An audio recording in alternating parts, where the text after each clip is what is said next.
Hey, what's up, everybody? This is Kendrick MIREE, and you're watching The Last Round.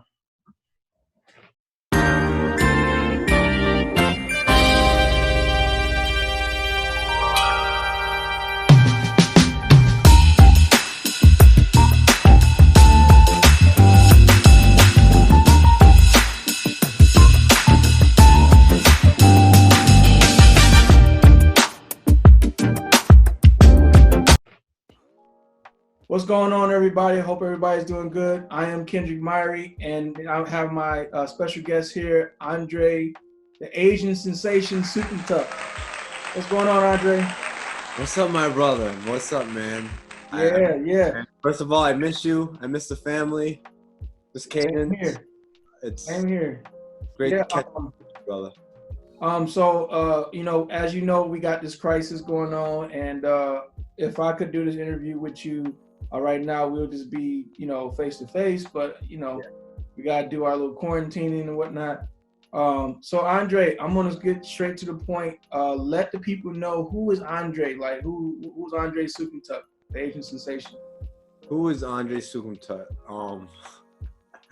Man, I would describe myself as, right now a father, just a regular guy that I had a dream, and I actually achieved my dream at one point, and I became the first signed UFC fighter from representing Laos. So the first Lao American UFC fighter. And I have had many accomplishments through my mixed martial arts career. And, you could kind of say that I'm a pioneer for not just Laotian athletes, but Lao people, you know what I mean? And of course, I'm a father. If you know me, that I'm a father. I love my family very much. And I also, do some training. I'm a personal trainer on my own time, and I love helping people. And that's that, man. Just a regular guy coming from a small town that just trying to inspire people. Yeah, you're more than that, man. So let me tell everybody that, me and Andre have been knowing each other since, I think, 2013. That's when I moved down to South Florida and started training with the Black Zillion camp out of Boca Raton. And, me and him has had a connection ever since. We always stay in contact with each other, train with each other, you know what I'm saying? And, we share a lot of personal things. So I can tell you, everybody that, Andre is being very humble right now and how he describes himself. But other than that, Dre, so let's get into it, man. Let's talk about where did it all start? Cause I know you played different sports and stuff. So where did you grow up? I grew up my whole life in Rhode Island, the small state in the U.S. I grew up playing a lot of sports, but the thing that I stuck to most was soccer and basketball. I played that growing up in high school. I stuck out more in soccer, and I was definitely more dedicated to soccer. And, that's where my athletic career kind of just started. That's where, they say that you learn discipline through sports. A lot of kids, that's how they learn discipline nowadays. And I think that's where I learned most of my discipline that carried on to my MMA career. I made sure I made all my practices. It built a winning mentality for me, being on a soccer team, being on a good soccer team, and being a standout player. It built a winning mentality in my brain, that wired me to want to be a winner and wired me to have confidence. And it also made me realize that, if I wanted that college scholarship, if I wanted to, I had some big dreams. If I wanted to be on the U.S. national soccer team, I had to work hard, and it made me work hard. So I really thank, my parents for supporting my journey through sports, and it was also my decision. I got to give myself credit for that, because I could have went out and hung out with my friends more, which I did. I lived life as a regular kid, but I took soccer really serious, and you could say that I spent most of my time playing soccer growing up.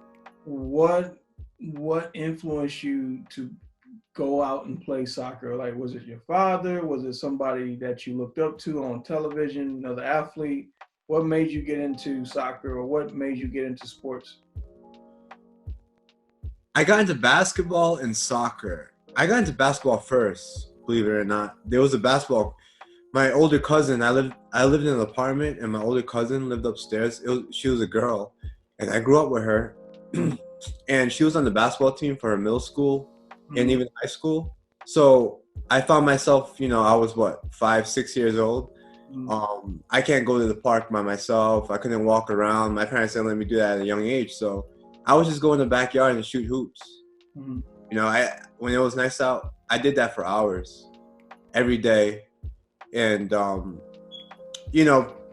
I know I'm Asian, and it's surprising that like I played basketball, but I did. You played basketball with me before, So that's how I got like pretty skillful at basketball. I just like played in my backyard for hours for years, So from like 6 years old to like 12, I was playing. Your cousin got you started. Yeah, she got that basketball hoop, and I had no choice but to play basketball in the backyard, Okay. And so, was that a family thing, athletics? it was definitely athletics, but that's when we get into soccer. I watched my dad play soccer growing up. He used to play in soccer tournaments, and at that time, it was the thing to do. All the dads were playing soccer.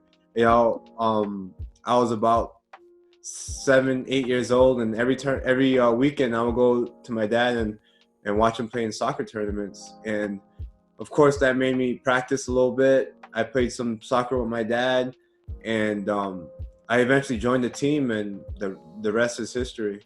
Got you. I wasn't always good, but I always had the heart and drive, and practice makes perfect. And I actually became I was a goalie, so I was a standout goalie in my high school career.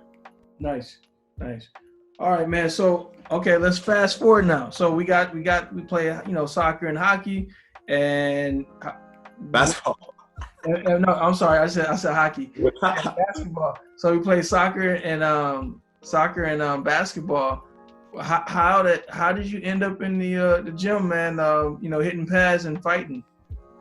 I've always had fight in me. I've always had, they say that you can't teach certain things, and I think I was born with something that you can't teach, that's like heart, that's like toughness, and you had to be tough growing up where I lived, and I was just that, I would get beat up sometimes, but I was never afraid, and that's one thing you definitely can't teach. You would agree, right? Like, yeah. So right then and there, I was a fighter. I had it in me. Also, my dad, my grandpa, they were all fighters. They all trained martial arts. So, it's definitely in the family, in the blood. And my dad always tried to keep me away from fighting in the box, and he always kind of kept me away from boxing because, tell you the truth, he didn't want me to get hit in the face because he said I was too handsome to get hit in the face. So he always kept me out of the boxing gym. So I stuck to soccer, and I some people know my story. It's a pretty deep one. When I met Jamie, who's now my wife, I met her. I was a senior in high school, and she was in college. And let's just say our first date, and within 3 months, we were having a baby. And so y'all hit it off pretty quick. Boom. Yeah, we hit it off pretty quick. I was a senior in high school. I had some recruits. I got recruited. Got a couple of offers from like 7 colleges, and for basketball, soccer. For soccer. And I had to make a decision, and my decision was that I was going to work full time. Right. Instead of go to college. I wanted to be able to provide for my family, so I was gonna take like a year off. I just wanted to work at first and see how it goes with the baby. I don't know how to be a father. You know what I'm saying? I'm an 18-year-old kid. I'm ready to be a father. Right. So one day a friend, he invited me to a gym, and the gym was actually down the street from where I was working. I was working at the Home Depot, and then he invited me to a gym that was right down the street. And that's where I made my home base, actually, for the first 2-3 years of my career. There was a place called USMMA. It was owned by a promoter. His name was Tom Hafers, and also co-owned by George Rivera. People might know who he is. He was the UFC veteran. So right then and there, when I went in there, I saw George Rivera. Yeah, Conquistador was his name. Conquistador. Yeah. So I saw all the pictures of George fighting and all the famous fighters, and I was just like, wow, this is pretty cool. So I tried my first class, and it was a wrap after that. I became addicted, and I didn't miss a class ever since. Yeah. You know? And no fighting experience, no wrestling, no boxing experience, but I learned everything. My base was right there. You know, that's why I grew my love from it. And yeah, it's because my son was born, you know, and if my son was never to come into the world, I would have never found that gym, because I would have went and played soccer and got my degree, and who knows where I would be, you know. But instead, this path kind of led me to going to the gym, you know. And even though I couldn't afford it, because, you know, even though I couldn't afford it, I actually, the owners, they gave me an opportunity because they saw that I had potential and I was really dedicated. So they gave me a job to pay for my tuition, you know. So like I would let's just say I would work 6 a.m. to 3, and then I go to the gym right after work because it was right down the street, and then I'd stay after class. So class was like, say, 5:30 to 8, and then I'd stay after class and I'd clean the whole facility every day. Monday to Friday. The bathrooms, they had a yoga room, mats. You remember all the detail. Yeah, everything. And yeah, I really, you know, I was basically the maintenance man for cleaning for that place, you know. And I'm really thankful for the opportunity because that's how I paid for my training. Got you. Well, so Dre, I'm gonna cut you off real quick. So we're gonna take a real quick break. And we want to go back to your training, and then you and Jamie, and you know the things that came that were a little bit tragic that came ahead of time. So let's take a quick break, and we'll come right back and start off with you know what I'm saying, you and Jamie, you know. Okay. All right.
Hey, what's going on, everybody? This is KENDRICK MIREE here with The Last Round, and you're here listening to Andre, the Asian sensation, Soukhamthath.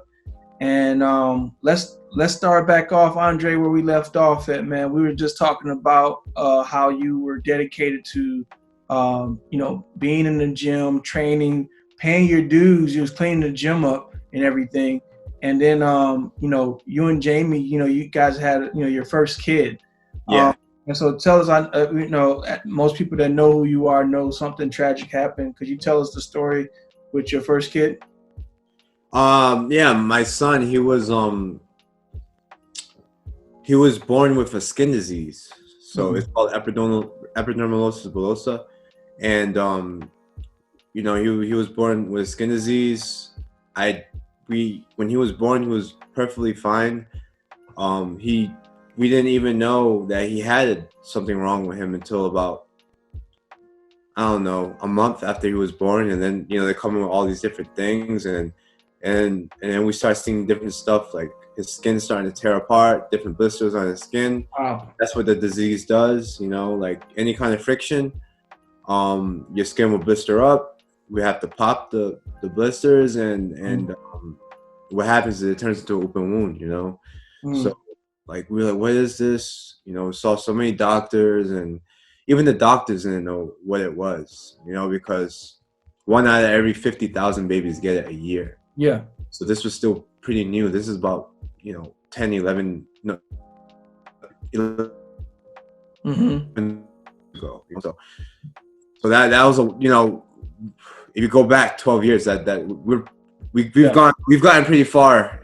I would say in the industry, you know. And yeah, it was very rare skin disease, and it just got worse, man. When he was like 5 months, it just got worse, and it was just a stressful time in our lives. Young parents.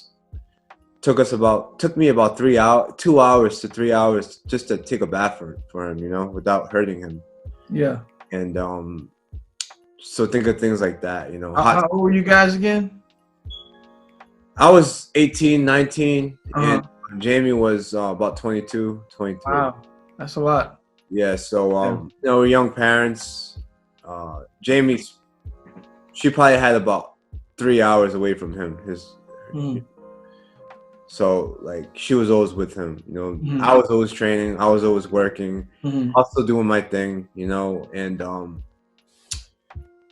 you know, of course I spent time with him too, and did my part, but I still got to follow my dreams, you know what I'm saying? Yeah. And hot summer days, you know, he'd have to wear long layer clothes because that would protect the skin, and underneath the clothes we had to put bandages and non-stick adhesive layers. Like we had to do so much things at a young age that even every time we went to the emergency room, which was an average of like at least 2 times a week, because it was a scare. You know, we spent nights in the emergency room. We were the nurses. Like we couldn't let the nurses take care of our kid because they didn't know how to, because every case is different, you know. And he just couldn't handle it anymore. He was getting worse and worse, and he passed away at 9 months. And yeah, it was a tough time. You know, I was only 19 at that time, and he passed away. And the only thing that kept me sane was the gym. You know? Going in the gym.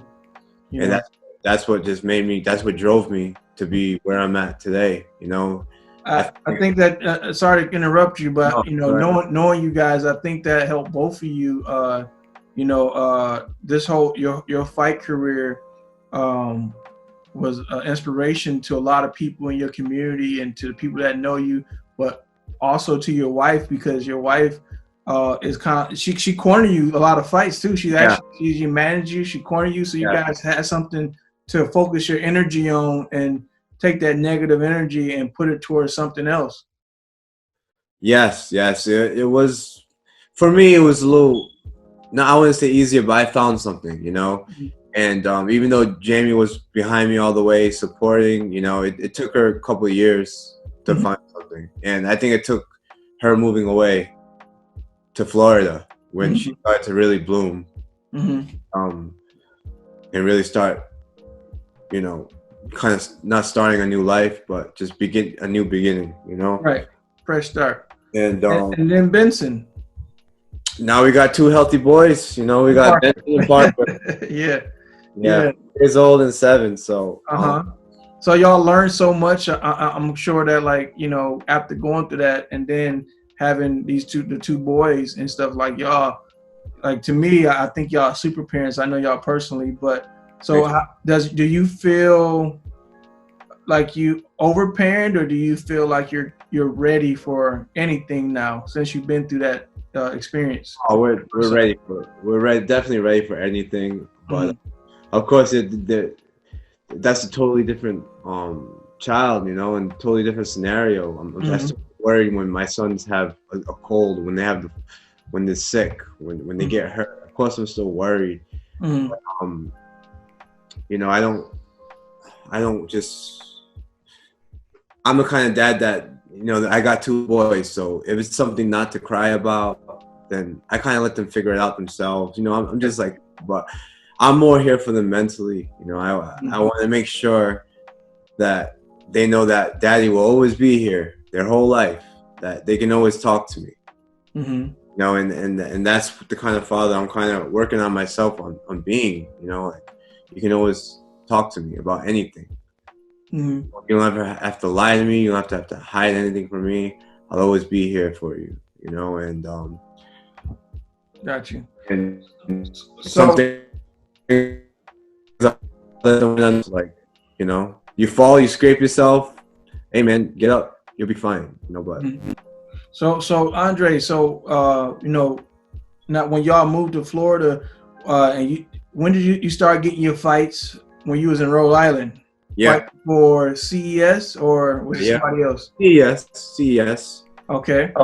And then when you got into the professional realm, what was the difference between fighting as an amateur and then fighting as a professional? What was the main difference as far as like how the intensity and the business side of things? Because a lot of people don't talk about the business side of things. The intensity was always the same, you know. In amateurs, I fought in a couple shows, and it was always the same. But when the business side, I really just let Jamie handle all that. She negotiated my contracts. I was a ticket seller, so she made sure I got my money's worth for the work that she did for selling tickets. And we did things like we sold shirts, you know, because I wasn't making any money, so we made some money off of shirts. You know, worked with a lot of sponsors, but most fighters that I know would just try to get a big sponsor and get out.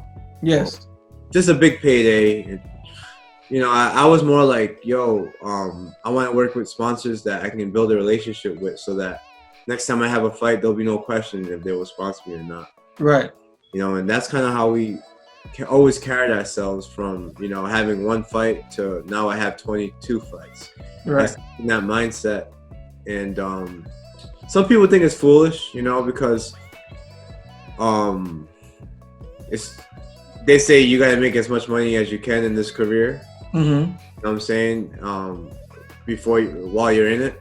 Yes, I agree with that. And now that I'm at a totally different place and totally in my career now, I can definitely kind of get those one-shot big deals, right? But I'm still all about making the relationships. Yeah, that's very important to me. If you're an asshole or you're a company that I don't believe in, I don't care how much you're paying me, I'm not going to work with you. You get what I'm saying? Yeah, I understand, man. You're genuine. So when it comes to business, you know, my advice would be just, you know, even don't just look at things for the dollar or for your benefit. You gotta really follow your heart. Is it if it's for your benefit if it's for your benefit and it's what you really want to do, then do that. But if your teammate is doing something and he's looking like he's successful, and it looks like whoever's managing him or whoever's sponsoring him is doing a good job, some of it can just be perception. Not all of it could be true, because a lot of people nowadays, especially with social media, they flaunt a lot of things. They flaunt. And it might seem like, let's just say Reebok is paying me $20,000 a fight. It might seem like they're giving me gear every week, but it's really not like that. And then, you know, once you make a deal with them, you'll see. And I'm not. So we lost Andre there for a second. I'm gonna wait till you come back up. I look at it in the Andre, business side too. We lost you for a second. So we was talking about, you know, being with Reebok and as not being all gravy or whatnot, but you said that people will see when they sign with like big deals. So where did you leave off when you said signing a deal with Reebok wasn't all big? It wasn't a big deal too much. What happened, Kendrick? Oh. Yeah. So it froze. Oh, yeah. So say I sign with a big deal with Reebok, or it seems like I signed a big deal with Reebok. Mm-hmm. So like don't like envy other people when it comes to business. Oh, he's a 135, I'm a 135 too. I'm 8-0. He's only 5-0. Why is he working with Reebok? Why is he in the UFC? Sometimes it can all be perception. Like I said, like maybe Reebok's not giving him money. Maybe Reebok gave him clothes one time, and this seems. Yeah, so we just lost Andre again. So I think I got the gist of what she's saying. So let's see if we can get him back. Never hate on other fighters. Just stay in your lane and do you. Got you. Follow your heart. Don't just do things for the money. Don't just do things because it seems like it'll benefit you in the future, but you're gonna be screwing this person. Like, right. No, I think you just follow your heart and what you're saying basically, mind your damn business. Mind your business. Yeah. It's on you, man. Mind your business. That's it, man. Because when you get to that level, I see it already. When these amateurs, they will come up to me and be like, "Oh, I want to be a UFC fighter just like you." Okay, that's cool. That's good. I'm praying that you make it there. Mm-hmm. But these guys that just started. They have like 4 amateur fights. They're 4-0, and they want to be in the UFC. Listen, that's a great dream. You know what I'm saying? But for you to say it so easily, they must be like, "Yo, Andre's not that good. If he can get there, I can get there." All right. But then the question's asked, when you get older, you start getting more responsibilities. Are you willing to work 40 hours, 60 hours, and then go into the gym and train? You know what I'm saying? That's when most people quit. That's when I say, "Oh, are you still doing MMA? Are you still fighting?" "No, man, I just don't have time for it." Bam. Bam, right there. You know what I'm saying? Like, you just gotta be willing to take the hits, the sacrifices, and yeah, man, just mind your business. You want to do it, then do it. Don't hate on anybody. So now that you fought, you had how many fights now so far? I forgot. You had over fights. I didn't have 20 fights. Were my amateur fights? Yeah, I got about 40 fights. Oh, you said amateur fights, pro fights. You're over 40 now. Yeah. Woo. Okay. So now that you had all this experience in the fight game, you've been to the top of the heat, fighting in the big leagues with the UFC. You had some good endorsement deals, and now knowing all of that, like what's on the horizon now? So because now you've been put a good solid 10 years in plus. Yeah. So what's your plans going into this? Because I know my show is called The Last Round, right? Yeah. So this is kind of like your fourth quarter. And this is kind of like your last round. So what's the plan? How do you plan on fighting? Until you can't fight no more, or do you plan on fighting and having to exit into something else, or what's the plan for the next 5-year plan? Yeah, I'm definitely trying to build something else for sure. I'm starting to think now. I got a family and I'm 31 now, so as for a fourth quarter, I wouldn't say this is like a fourth quarter for me. I would say it's more like fighting. I would say it's the second half. It's for fighting? Like a second half. You can say that. Fighting is the second half because I got the name, right. I still want to do it. I still want to fight. And I win 2 or 3 more fights. I'm back in the UFC. True. And I can come back a totally new Andre. You know what I'm saying? And become a contender. I could do that. I can go to another promotion. I really don't know, bro. But I know that I still want to fight. Let me freeze you one time. We know somebody that did that. Did exactly that, and that's Rumble. Yes, exactly. He ended up getting put out, you know what I'm saying, because of weight cutting issues. Yeah. And then all of a sudden he comes back, you know, he's on a roll, and then he's #1 contender, and he got a chance to fight for the title twice. Yes. Yeah. So yeah, things can change. Yeah. But you know, I'll tell you the truth. It's before it was like fighting first. Mm-hmm. Fighting first. I'm gonna. Yo, I already went through that grind. I already went through that hustle. So financially, you know, I'm like those sacrifices I was talking about. I was telling you about. Mm-hmm. You know, I gotta make sure that I have a foundation too now. So you know, I'm making sure I have some income to be able to continue my fighting career. You get what I'm saying? Yes. It's not like I'm gonna go broke and just follow my dreams because it'll work out in the end. Like I did that already years ago. I still want to fight. I still want to do this. Mm-hmm. But it's family first and then fighting now. Well, Andre, I gotta be honest with you. It sounds like you're gonna be you with that type of mentality. It sounds like you can fight until you like, you know, till you 90. You know what I mean? So I mean, I don't want to see you fight till you 90, but I will say if you got, as long as you got that mentality, me personally as your friend, I like the idea of you fighting. You know what I'm saying? Still, I have that mentality, and trust me, I know where I'm at. You know, I know that I can still compete with the best. I never been finished in the UFC. I never been finished in the fight. Mm-hmm. You know, so it's like not like I took a lot of damage. Yes. Most of my fights that I've lost, maybe 3 of them maybe 3 losses in the UFC I should have won. You know, you follow my whole career, so you know that. Yes. I just think that it's a more mental thing, and I'm not saying mental like you can end the fight too, by the way. Huh? And also, we all know you can end fights, like you can finish opponents. So that's a big factor.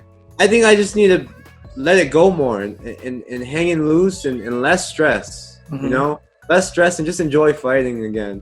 I think I overthink it too much when I fight, and that goes against me sometimes. You know, and use my head a little more.